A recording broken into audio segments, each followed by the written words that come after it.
Humphrey Bell, and his is our reward, for it is not enough to be my fans adored. For you we sigh, we true and swoon, when we see you entering the room.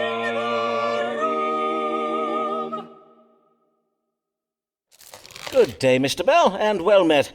I recall you were hoping for a pay rise. How did that go? Well, I got a pay rise, innit?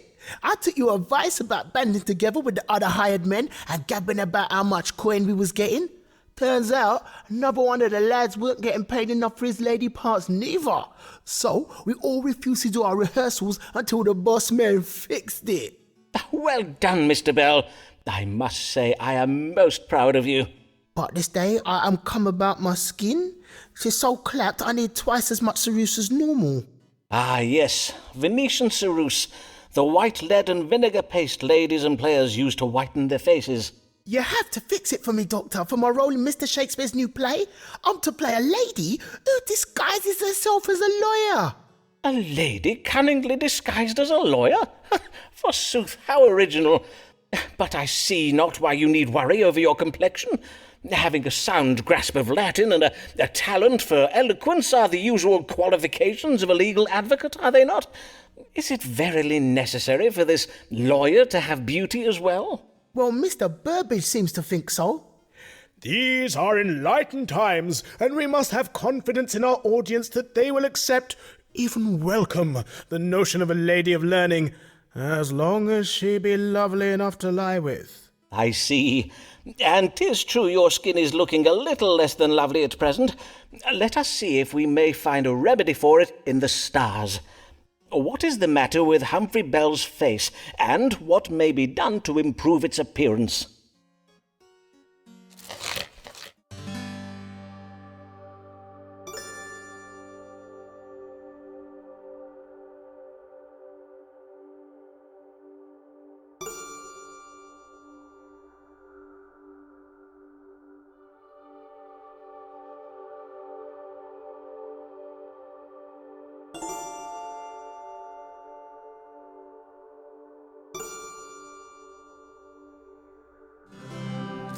The stars indicate that your skin troubles are occasioned by the ceruse paste you're applying to your face.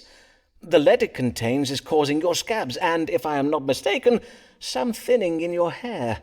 But these are merely indications of a greater trouble it is causing, a distemperature of the liver. You must no longer apply lead to your face, Mr. Bell. What do you mean, like, 'tis poisonous or something? Oh, nay, lead is not poisonous. You merely seem to have a sensitivity to it, is all. I will write you up a prescription to take to an apothecary.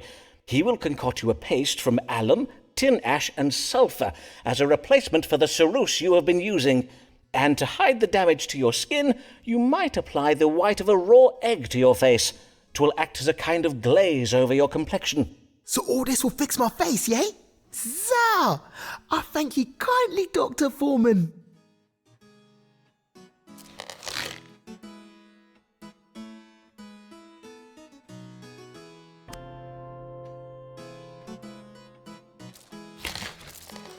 Mr. Forman, doubtless I need not explain why you have been brought before the College of Physicians this day. We have been informed that you persist in practicing medicine without a license, in defiance of the law and in spite of previous warnings given you by myself and my distinguished colleagues. How do you answer this charge? Well, what do you have to say for yourself, sirrah? I say that I am a good doctor, and that my many years of experience have allowed me to perfect my methods as a true physician. You would dare speak of your methods, Mr. Forman? We are informed that you write your patients' names and complaints in a notebook, doubtless all the better to blackmail them with. Ah, yes, my case books.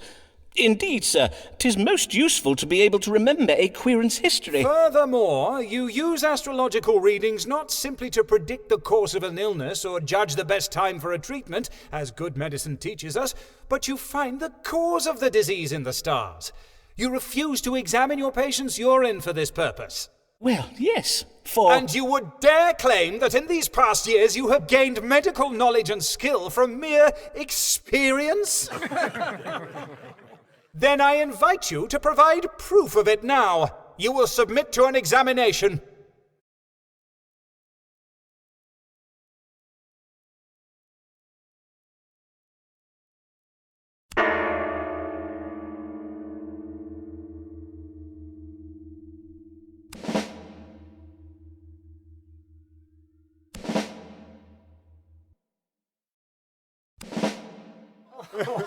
Silence! Simon Forman, you have failed this examination, and thereby have proved yourself unfit to practice medicine. Remove this charlatan, this carnival quack from my sight! What, again? I demand to speak with my legal counsel. You will regret this!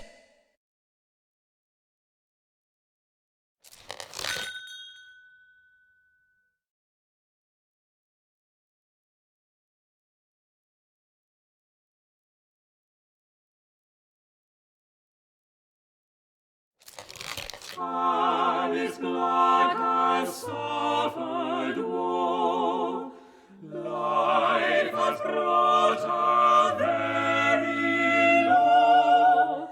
Mayhap there be some solution, though. Read the stars and we shall know. Well met, Alice, dear friend. Since your husband's death, I have oft thought of you. Fare you well?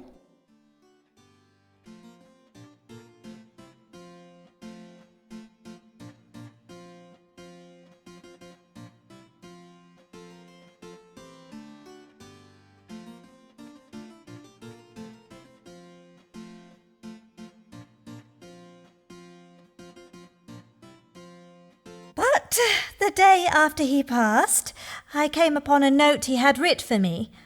I warrant that was your idea, was it, Forman? It may have been. Then I thank ye for it, Simon, for 'twas a comfort to be left something to remember him by, even if it be the only thing he did leave me. But things are better since I did become Mistress Maysay. Then you have remarried? Aye, 'twas the only means of putting a roof over our heads and meat in our bellies. And Mr. Maysay is a kind man. Oh, but Forman, we may not have our roof much longer. Maysay has threatened to leave me. The brute! Well, to be fair, I suppose I did fail to apprise him of the full extent of Blague's debts, which are, as you know, not inconsiderable. But what am I to do about it now? Ah, yes, of course. By marrying you, he is now responsible for the debts of your late husband, according to the law. In sooth, 'tis a high price to pay for a wife. No matter the marital bliss, her bountiful charms and fine qualities do doubtless afford him. Ah, save it for another day, Forman. 'Tis not your chub-brained flattery I am come for. 'Tis your counsel. Then let us see if the stars may offer a solution. How may Alice Maysay prevent her husband petitioning for a divorce?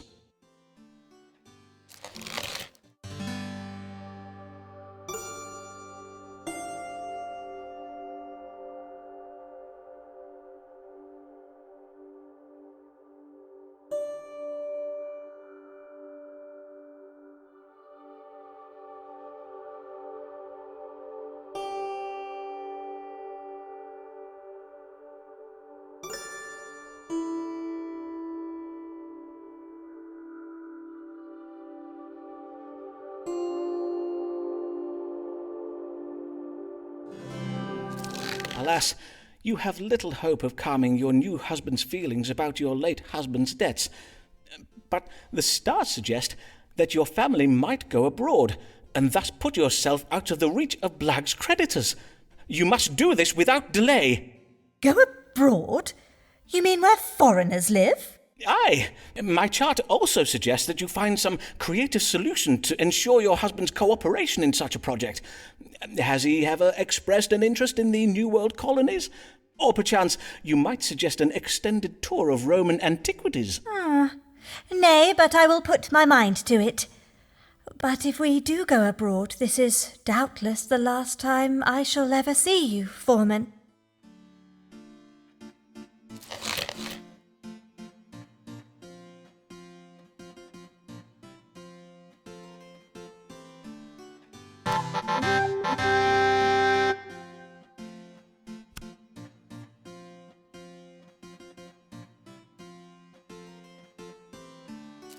Hear ye! Nation mourns death of beloved Queen.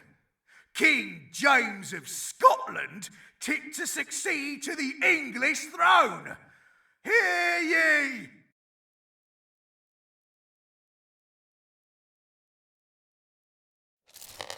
Humphrey Bell, you must not take so ill, for though your beauty does fade, we do adore you still. Our eyes so wide, our thoughts so unrefined, at the sight of your shapely behind.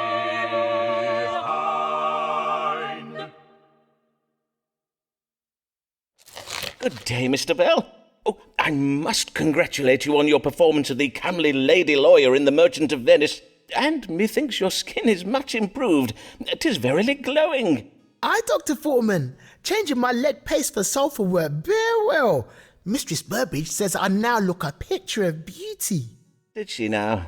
Forsooth, 'tis well to hear the troubles with your skin are resolved. Now, what is it you come for this day? Mr. Shakespeare has written a new play, and I need to look younger if I'm to get a good part in it. 'Tis about an ancient Roman general called Titus Andronicus. I wish to play the role of his comely mother, the Lady Tamara. You need to look younger in order to play a man's mother, you say. But according to my casebook, why, sir, you are not yet 25 years of age. Aye, sir, indeed. 'Tis but the business of playing, though, innit?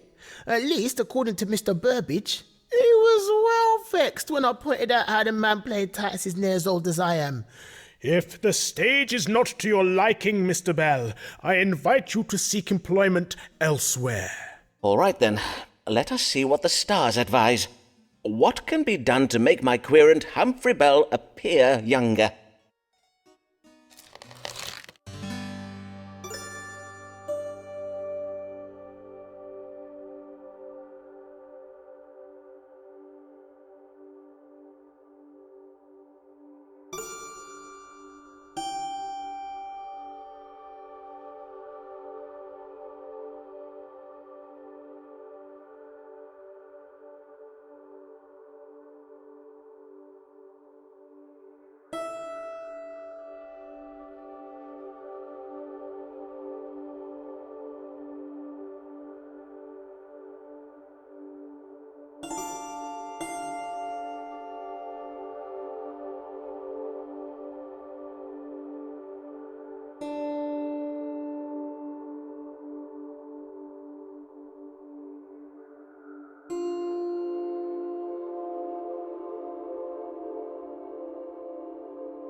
We must address your problem scientifically, Mr. Bell.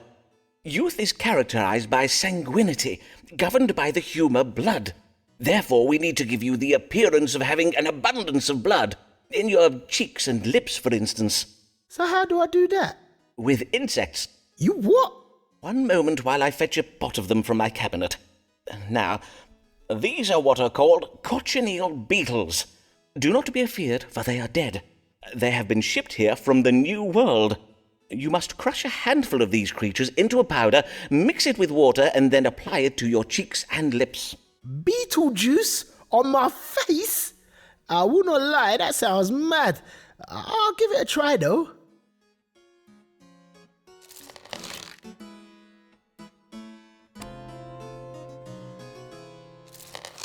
All this energy for dinners and parties, that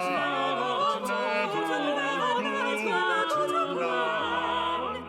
Say, can you conceive of what could be achieved if we were a man?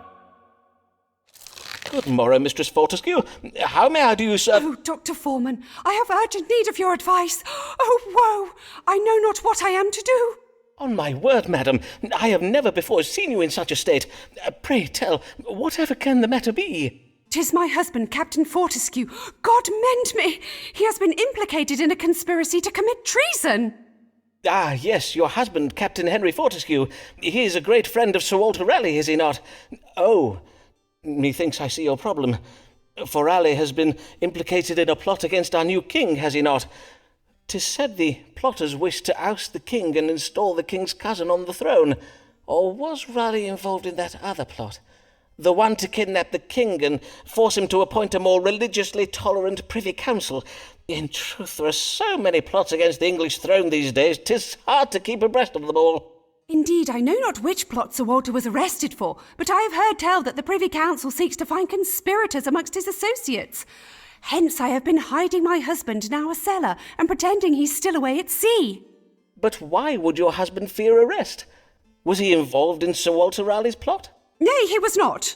But all London believes that he and Sir Walter are very great friends. Ah, yes, I see. But what of your own friends, Mistress Fortescue? All those lords, ladies, and bishops who have so oft graced your table, would they not speak in your husband's defence? Well, dear Emma says she will speak for my husband, but alas, she now has little influence at court on account of some scandals of her own. As for my other acquaintances, they have all disowned me.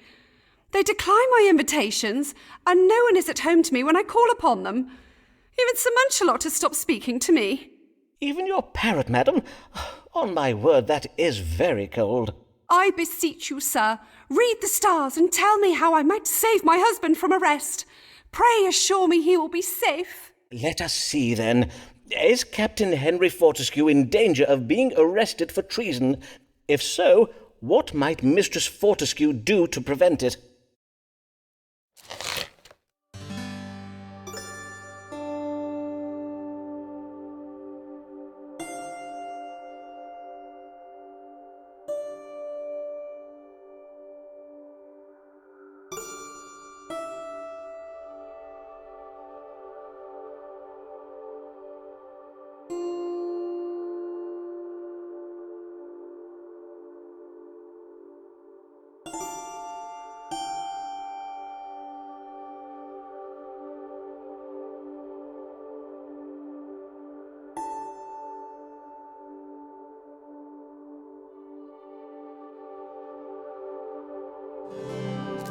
Madam, although your friends in the royal court may no longer own you in public, perchance they could be prevailed upon to act on your behalf in private. Verily, madam, I urge you to write to them and bid them use their influence in your family's favour. Mayhap they can quietly speak well of your husband to the king and to the lords of the Privy Council. In the meantime, you must behave as if you have nothing to fear or be ashamed of, as if your husband is full innocent of treason. Hold your head high, Mistress Fortescue. But Dr. Forman, surely you see how low I am come. Madam, have you not before suffered the slings and arrows of social misfortune and yet risen victorious? Well, You had a house full of guests purging from all their orifices, and yet you did not waver. You suffered an attack upon your mucosal membrane by the most fiendish of New World fruits, those known to affright the bravest of conquistadors, and yet you soldiered on. And after you played the fool before lords, bishops, and countesses, still they thronged for invitations to your luncheons. Truly, madam, are you not a leader amongst women? Reclaim your place at London's dinner tables and use it to save your husband. Take back your Camelot. Indeed, sir. I shall not be cowed by spiteful wagging tongues any longer. I now go forth to restore my husband's honour and our family's good name. Fare you well, and Godspeed, Mistress Fortescue.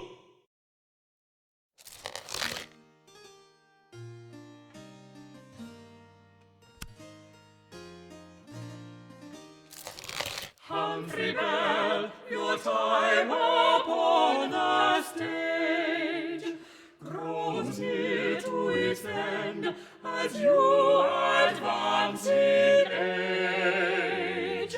But hold, no tears, come down, resign your fears, you're just too old to earn a living wage. Good day to you, young sir. May I say, your playing of Titus Andronicus's comely mother was excellent. Well, a wondrous performance, Mr. Bell. Aye, well, they let me play her in the end. Your crushed Beetlejuice thing worked very well. Mr. Burbage decided to keep me in the role when he saw my rosy cheeks and that. Indeed, forsooth, I am glad the cochineal beetle treatment proved efficacious. Well, I'm not so sure I am, innit? My newfound loveliness has stirred a passion in Mistress Burbage. She's been trying to move to me. On my word. But surely, Mr. Bell, if Mistress Burbage's attentions occasion you discomfort, you have merely to tell her so. Make it plain you wish your relationship to remain professional, and bid her abstain from any amorous advances. You what? Nay, sir. If I air her, she'll be vexed, and I could lose my job. Know you what I mean? Ah, I see, yes. If she were to take umbrage, she might use her influence over her husband to prevent you from getting work. Well, I do have a recipe for a very effective aphrodisiac. Nay? Then let us see what the stars advise. How might Humphrey Bell calm the ardour of Mistress Burbage without it costing him his career?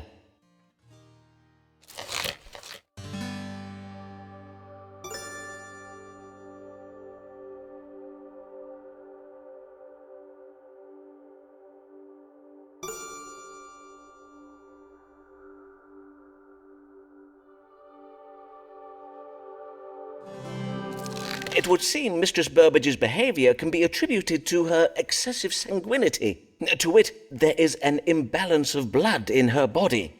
It compels her towards an indulgence in lustful passions. What you mean, like? She's ill or something? Her grabbing me backstage and trying to beg me, 'tis an imbalance of blood making her do all that. So, how do I help her fix her problem then? Her problem? Oh, nay, Mistress Burbage is not ill. Forsooth, indulging in her lustful passions is a most healthsome pursuit, which doubtless brings her much pleasure. Indeed, the only person who has a problem with her lustful activities is you. You what? Perchance you could find a means of adding cooling and drying foods to the lady's diet to counteract the fiery moistness of her sanguinity. I suggest myrtle berries, lettuce, and mallows. Methinks I can add them plants to the morning potage she takes during rehearsal, and if that don't make her move from me, I might start adding poison in it.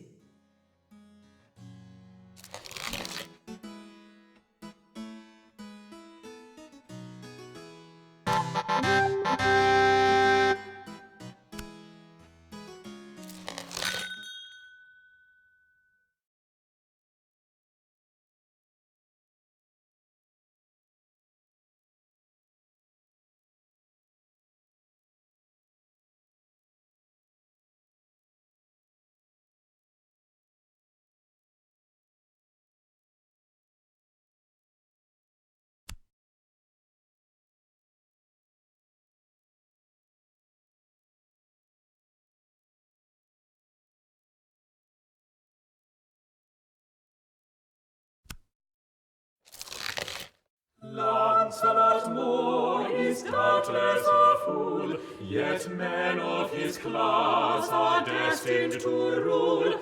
They tell us 'tis but the order of things, as is the divine right of kings.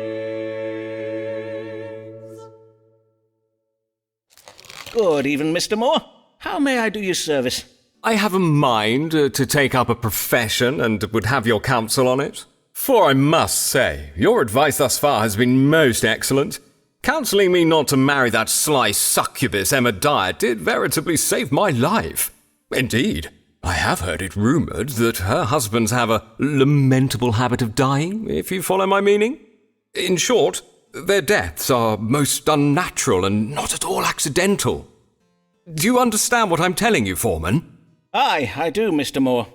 Pray afford me a moment to recover from the excess of shock and surprise I do feel upon being told of the lady's true nature. Now, you say you wish to take up a profession. 'Tis a military career you're considering, I presume? You wish to distinguish yourself in battle? Nay, 'tis a career in the church. I have a mind to take holy orders. You wish to become a clergyman? Pray tell, how came you by this notion? 'Twas given me by the top dog himself, the Archbishop of Canterbury. He's a hunting chum of my father's. Aye, the Archbishop is a crack shot with a musket. You should see him at it, Forman. Give the man half an hour and a pouch of lead shot, and he'll turn your duck pond into duck soup. It seems the Archbishop has had his eye on me for quite some time. Verily, indeed. He says I show great promise, and that under his personal tutelage I should rise very rapidly. He even said he has a mind to make me Bishop of Salisbury. Ah, yes, the much-coveted bishopric of Salisbury. But before I make my final decision, Forman, I thought I'd better come to you first. Aye, very wise of you. Then let us see what the stars foretell. Would my querent, Lancelot Moore, enjoy success as a clergyman?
May I discourse frankly, sir, as someone who has guided you these many years past?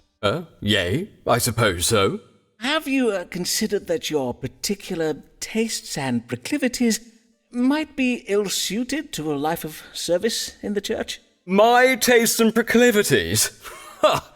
If you only knew of the tastes and proclivities indulged at the Archbishop's Palace in Lambeth, I would tell you what they are, Forman. But what occurs at Lambeth Palace bides. At Lambeth Palace. Yes, I'm well aware. But as for his offering you the bishopric of Salisbury, well, the stars do indicate that His Grace has promised the bishopric of Salisbury to every dean from here to the Isle of Man. He is unlikely to ever grant it to you. Verily? He has? How very wrong of the Archbishop to make promises he does not keep. You were very right to warn me of this, for I do not think I could bide the company of such a man for long. I thank you, Forman. You have served me well this day.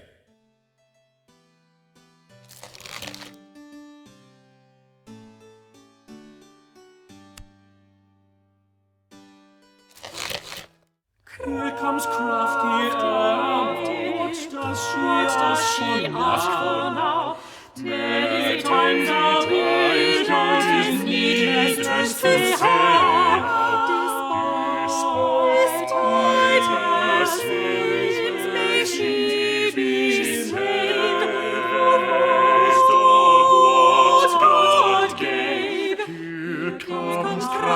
lovely Emma, what does she ask for now?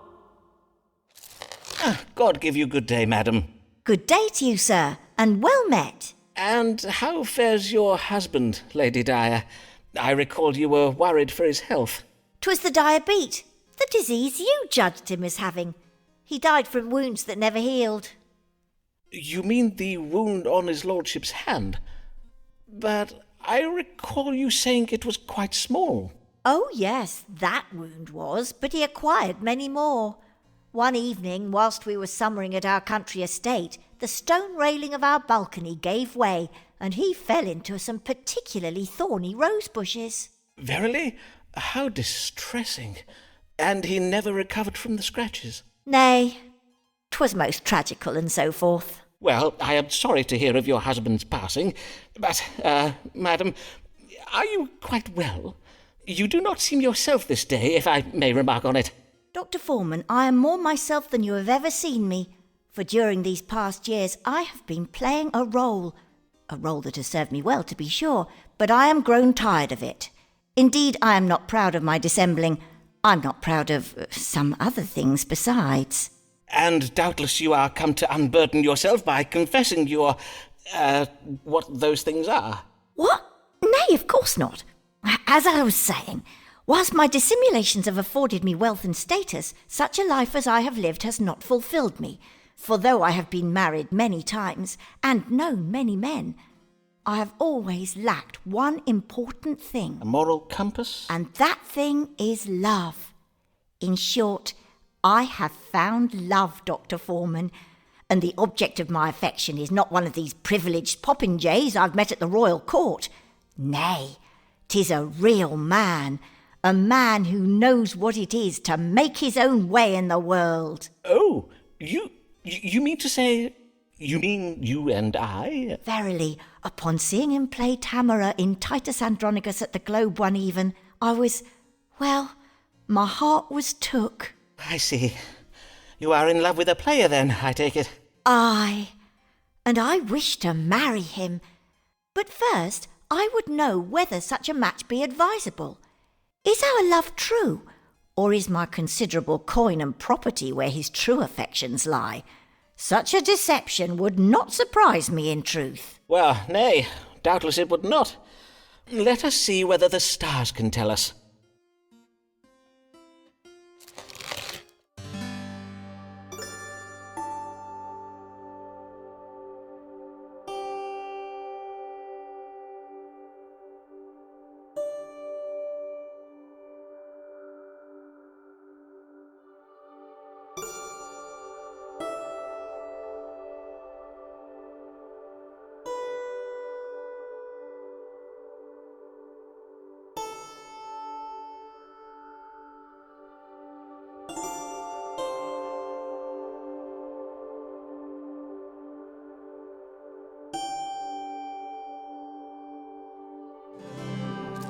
The stars bless the match between you and the young man. They do not think it would be bad for him in some way. They do not judge. The chart indicates that your relationship with this young man has changed you. It would be a faithful, lasting marriage. Verily? I must own I dared not expect such a happy ending to my story. I thank ye heartily, Dr. Forman.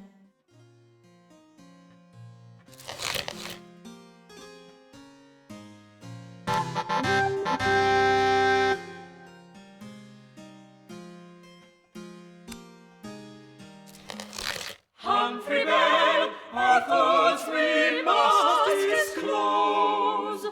Though your acting is fine, you wear too many clothes. 'Tis hot, rebind not, sit down, recline upon this couch and take a little wine. Good day, Mr. Bell. I see here in my notes the last time you came 'twas for counsel regarding Mistress Burbage and her tender advances. Aye, and the advice you gave me to cool her down and that worked her treat. Since I've been putting them herbs in her potage, she spends so much time in the privy, I hardly ever see her now. That is... Well, I am glad my advice achieved the desired outcome and Mistress Burbage is no longer bothering you. 'Tis about another lady I'm come this day. 'Tis a member of the audience who comes to all my performances and brings me flowers and sweetmeats. A mature lady. A widow, innit? Another one? On my word, you are most ill-fortuned, Mr. Bell. Verily, are no young players safe these days from being preyed upon by lecherous old ladies? 'Tis not all ladies, Dr. Forman. Not this one, anyways.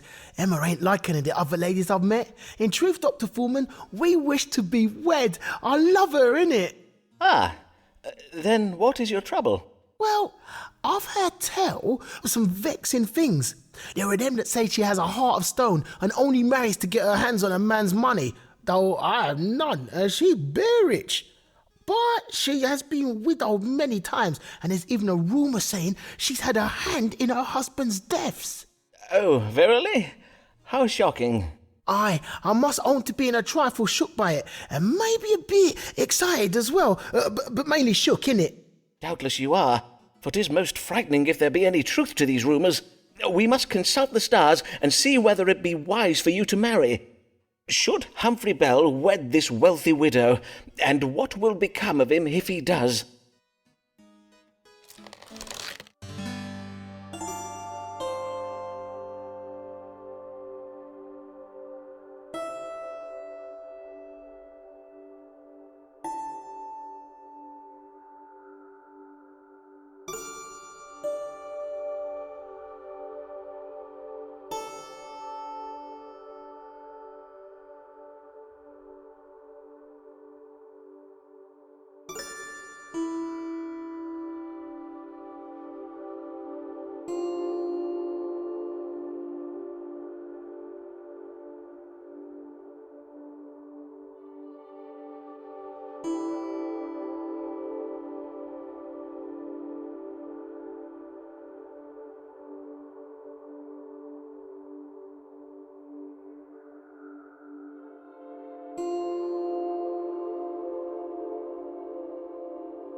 Mr. Bell, it has been my privilege to guide you over the years, in matters of work and in life.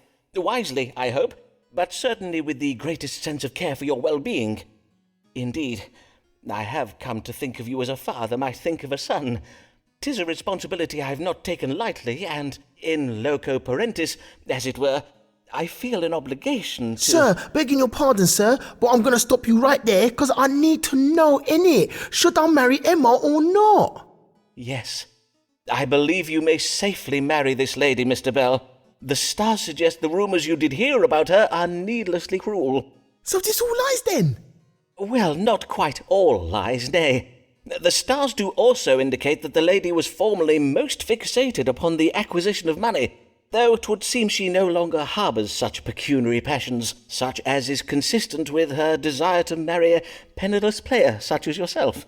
Sir, then 'tis decided. I shall marry my dear, sweet Emma. I'd be honoured if you came to see us wed, Dr. Forman, if you be not too busy in that.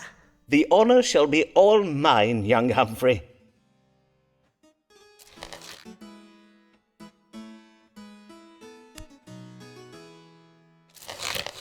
Many oft takes her young niece to the cock-fighting pits. She prefers a hanging, though she readily admits, viewed after drinking turnip wine until she's off her farm. La la la la la la. Good morrow, Mistress Payne. It has been quite some time since I last saw you. Did you ever hear from the Archbishop? I recall your husband was intending to write to him, expressing your concerns about the Continentals. Aye, we did write, but he never replied. Not that I am surprised, mind you, as they do say that Archbishop Whitgift is a very idle man, not to speak of the unsavoury goings-on within the walls of Lambeth Palace. They say that in the great dining hall the Archbishop and his guests do feast and carouse from dusk till dawn, and 'tis said that in some of the palace rooms they indulge in fornication and sodomitical sins.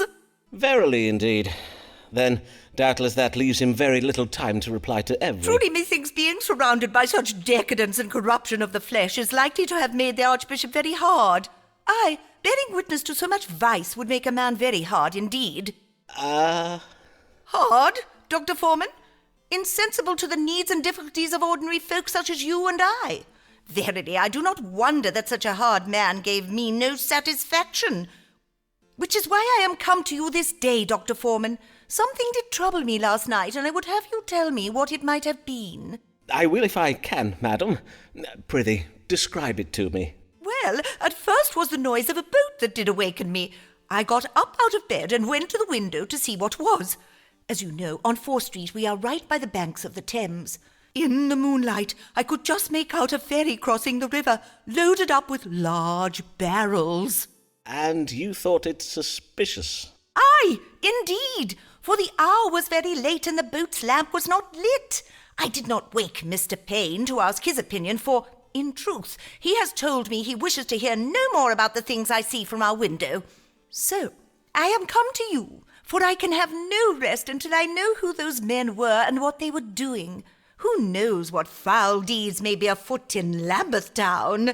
Mayhap the men I saw were Catholic spies, engaging in some manner of nefarious plot against the realm. Then let us see. What does God have to say regarding this boat you saw crossing the Thames last night? Was it some kind of elaborate Catholic plot, or is there a more likely explanation?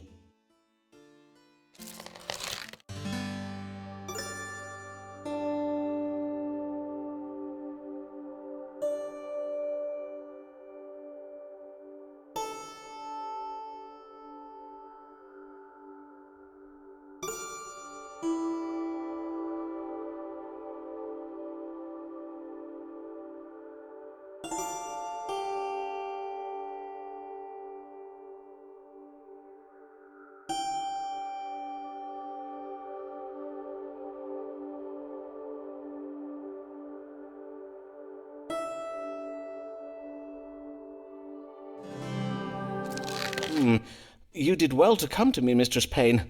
The stars confirm that the events you witnessed last night do indeed portend of doings of a most foul and sinister nature. I will pass your information on to one of my querents, whom I may not name, but who is a member of Her Majesty's Secret Service and reports directly to Her Majesty's Privy Council. I knew I could rely upon you, Dr. Forman. You and I doing such important work together. We make quite the team, do we not? I would not say that precisely. Do not be falsely modest, Dr. Forman. False modesty is naught but the sin of vanity in disguise. Now, I must to home hasten to tell my neighbours. Forsooth, I must warn them of this grave threat and bid them keep a watchful eye on our local Catholics. Blessed day, Dr. Forman.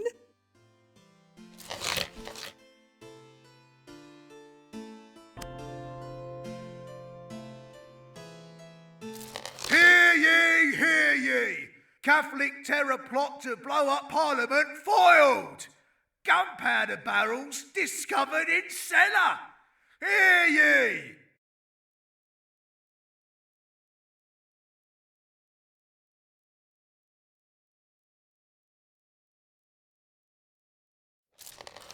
'Tis well to jest at merry pain, 'tis well to sneer and mock, until her views become the norm, then 'twill be quite a shock. But for now let's laugh at her, and how her niece laughs.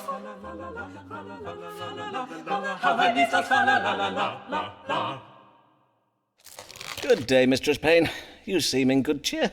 That I am, Dr. Forman. This day I am taking my niece on a lovely outing to see the cockfighting in Vauxhall. Ah, there is a cockpit in Vauxhall now, is there? Aye, and a very fine one.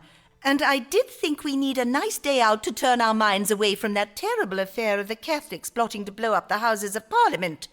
And my niece does so love the cocks. Doubtless, madam. And the gunpowder plot was indeed a terrible business. They say it was the doings of a group of young Catholic nobles from the Midlands, do they not? And that the gunpowder was ferried across the Thames at Lambeth under cover of darkness. Doubtless, 'twas the very same boat I did tell you about, Dr. Forman. And of course, I must congratulate you for recognizing how right I was to be suspicious of that boat I saw. Now, I bid you tell me, and do not be coy, Dr. Forman, was it your relaying of my information to the authorities that foiled the gunpowder plot? Did you and I save England from the Catholics? I am afraid, madam, that I am not at liberty to confirm nor deny my involvement in the matter. Ah, but oh my days! Are you ill, Dr. Forman? Mayhap we are both troubled with the same disease, for my eyes do also twitch and prick with pain. I did remark the condition of your eyes. They are very red in appearance, and you seem troubled with a hacking cough.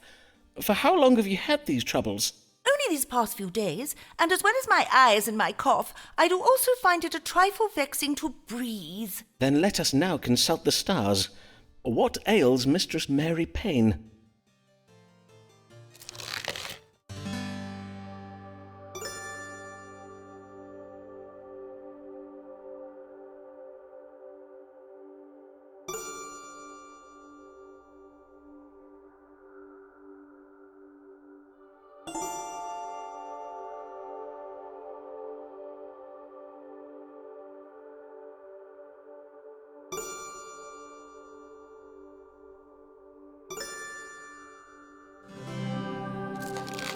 The cough is doubtless occasioned by a mere cold in the head. What concerns me more is your bloodshot eyes, for I warrant they have begun to develop cataracts. I will have my manservant fetch 2 head lice, then apply a louse to each of your eyes. Once the lice have eaten away the cataracts, your eyes will begin to heal. Lice are to feed upon my eyes? Looks a mercy. Well, if you say so, Dr. Forman, though in truth What is that acrid odour? Methinks it does emanate from your clothing. Madam, have you been taking part in the anti-Catholic pogroms that Lambeth has witnessed these past days? The burning of houses and shops, the lynching of priests from trees upon Lambeth Green. Mayhap I have, and what of it? You should be congratulating me and my ilk for keeping you safe, and for sending a clear message to those Catholics who would plot against our Parliament and blow us up with gunpowder. Madam, these Catholics are our neighbours, our colleagues, and our friends. I beseech you to consider your actions, madam. Are not Catholics people too, just as we are? If you prick them, do they not bleed? Aye, and their flesh does burn the same and all. I fear I do not follow your reasoning, Dr. Forman. Are they not subject to the same diseases, healed by the same cures as we are? And if not cured, then, alas, taken so soon, so needlessly. I did never have the chance to... Oh, my sweet Avis, can you ever forgive me? Is something the matter with you, Dr. Forman? On my honour, you do seem most troubled. Mayhap you should be going to consult with a doctor yourself. God keep you well, Dr. Forman. Blessed day.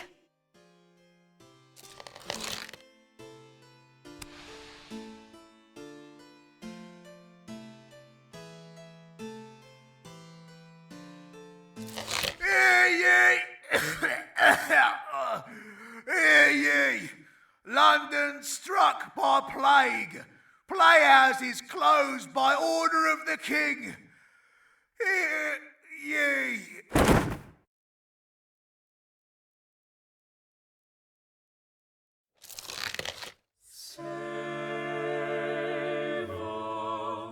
Save us, Almighty Lord. Save us from the wrath of God.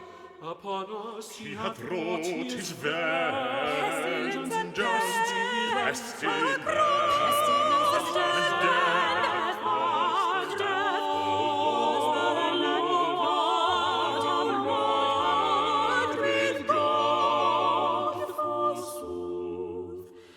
Is that not?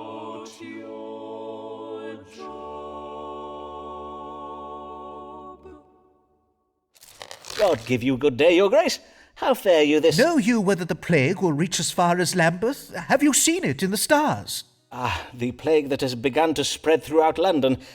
Rest assured, your grace, if the plague does indeed reach Lambeth, the people of Lambeth will have me, Dr. Simon Forman, at their service. My renowned strong water cure will doubtless be required. I bid you, read the stars for me now. Will or will it not reach Lambeth? Of course, as it pleases your grace. Let us see what the stars have to say. Will the London plague reach beyond the city walls to Lambeth?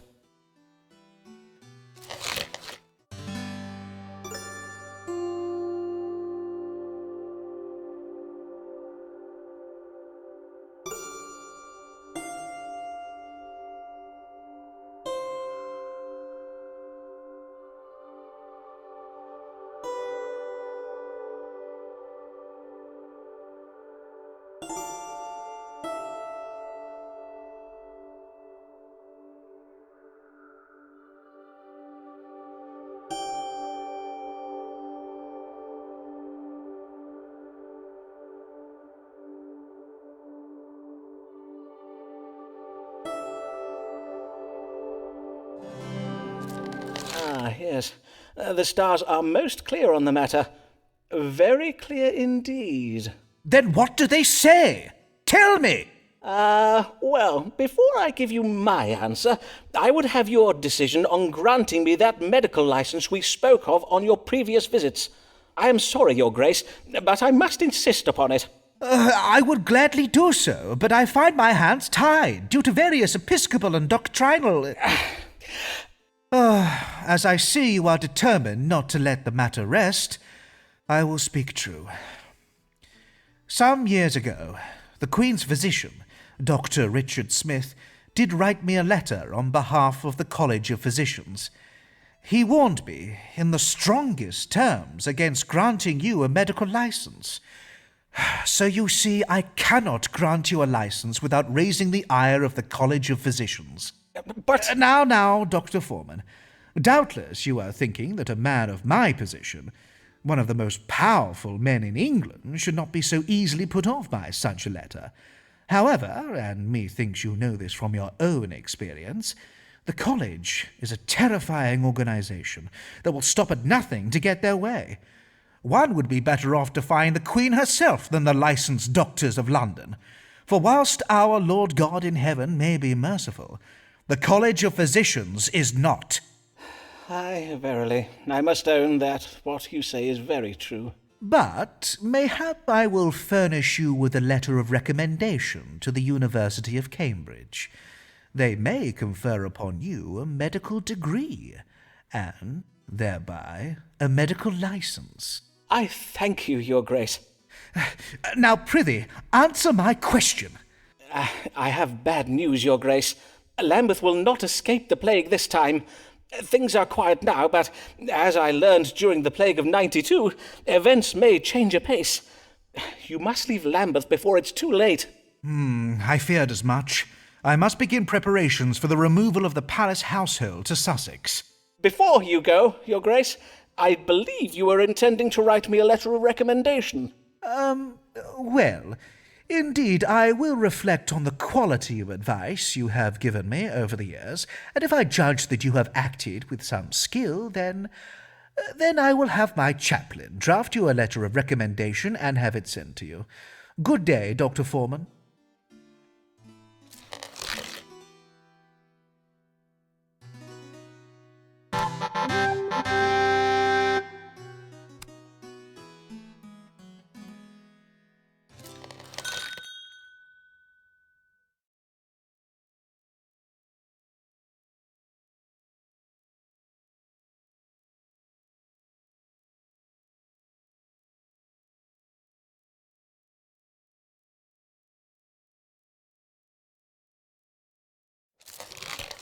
Forman gained a license to everyone's surprise. A true and proper doctor at last legitimized. But now he's risen up so far from whence he began. Will we common folk still see Forman as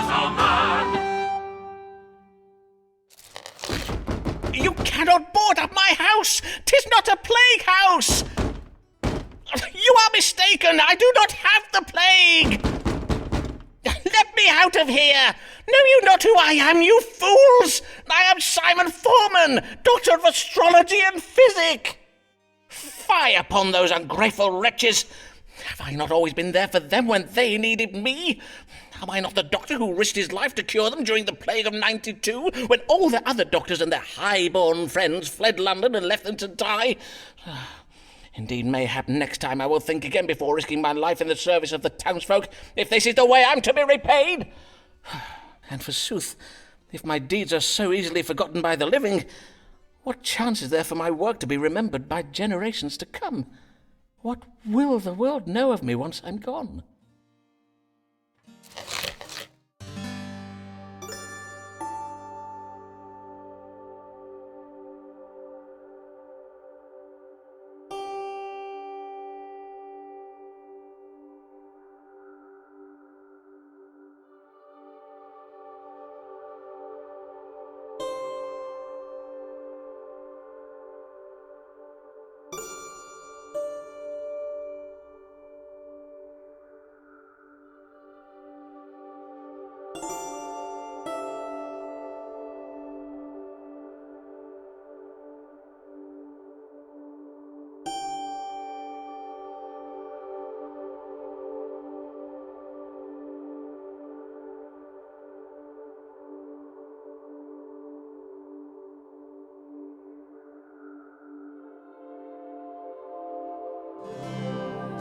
What does this say? I will die while on a voyage. But I never go on voyages, unless taking a boat across the Thames counts as such. I believe I have just predicted the manner of my own death. Well then, I had better note that down in my casebook, so that after my death 'twill be clear how truthful and accurate my astrological predictions verily are. For indeed, 'tis sure that after my death my casebooks will be pored over and studied with great interest. For my work is of great historical importance, and now that I have a medical license, not even the College of Physicians has the power to discredit me.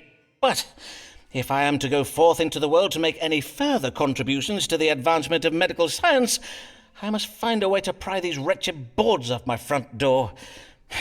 William! William! Fetch me a crowbar!